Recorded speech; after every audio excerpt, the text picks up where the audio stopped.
Well, I would think with a focus on health. I mean, in general, okay. But it doesn't always convenience doesn't always equal eating healthy, okay. And so the long we talk about this all the time at young levels. I mean, get them introduced to proper ways of eating, get exposed to different types of foods that isn't abnormal. Like, so when you get to junior high, they're probably already having some preconceived notions.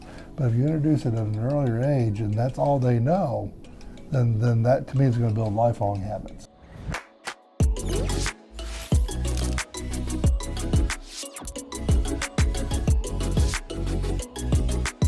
I would say the first thing with students, I mean, I can even go back into the past, they usually didn't talk too much about the lunch program. It was just something they did. I mean, they liked to eat, obviously, they enjoyed that part, but it really didn't generate much of a conversation.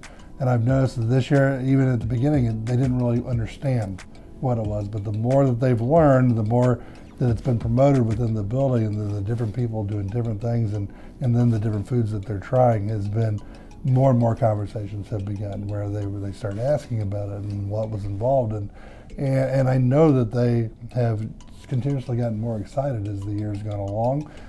Kids are being excited coming down to the lunchroom. You hear them talking to their friends. You know, they're comparing the meals and the different things. They've kind of become food critics. I think they'll definitely tell us what they like, what they don't like, what they did like from the past versus now, or what we're making now that's so much better than in the past. So they've had a lot of fun experimenting with this program. I think it took a while for the kids to get used to the roasted vegetables or the fresh cooked green beans. But after they've had them enough times, they've eventually got to the point where they've tried them often enough, where now it's becoming a little bit more of an opportunity that they enjoy versus something that they look at and kind of go, ew, disgusting. And I've seen the largest increase in some of our fresh made, scratch-made breakfast items, where at first they weren't so keen on them. But as the years gone on, we've seen a larger percentage of kids eating breakfast and enjoying the breakfast items. They had talked to me about the chili, and in some of the buildings they thought the kids didn't like the chili the way they had made it, and I believe it had like some different types of beans and some carrots and things in it that you wouldn't naturally expect maybe. And our kids here loved it. I know they were making some changes possibly to the way they were going to do it at some other schools, but I suggested they keep it the same here because our kids eat it up. I go to all of the different schools, so I do think that it's individualized at each building, and I do think that there are a lot of tweaks are made at each building. In some schools, like some recipes better than other places, and I do think that they kind of work at that. You know, the first time around is kind of a scratch run, and then we get the food critics, which is our students, to critique the food and tell us what they like, what they don't like, and then they've been tweaked throughout the year, and I think that the cooks really listen to our students to see what they like, what they don't like, what they would like to see, and I think that our cooks really try to tailor our food to the students' tastes here.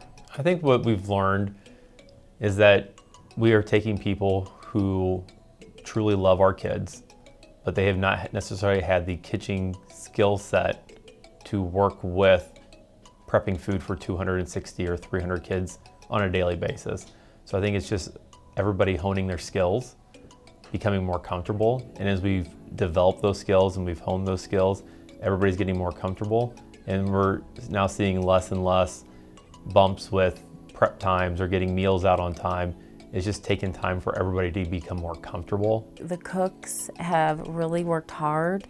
I think that they should be commended. It has not been an easy process. I feel like they have had to work very hard through this.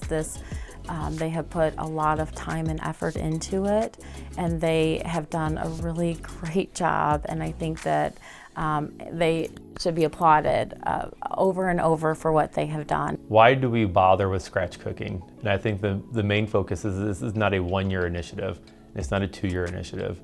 We are looking at this as a long-term initiative because we want our kids to become better, healthier eaters and be able to put better and healthier foods into their bodies. So we know that it's going to be really important for us to focus on our kindergarten, first, second graders who are going to be in our district for the next 6, 7, or 8 years, because we know that this is a long-term goal.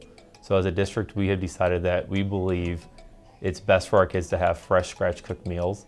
And if we're trying to get them fresh, scratch cooked meals, we can't give up after 1 year because it was tough.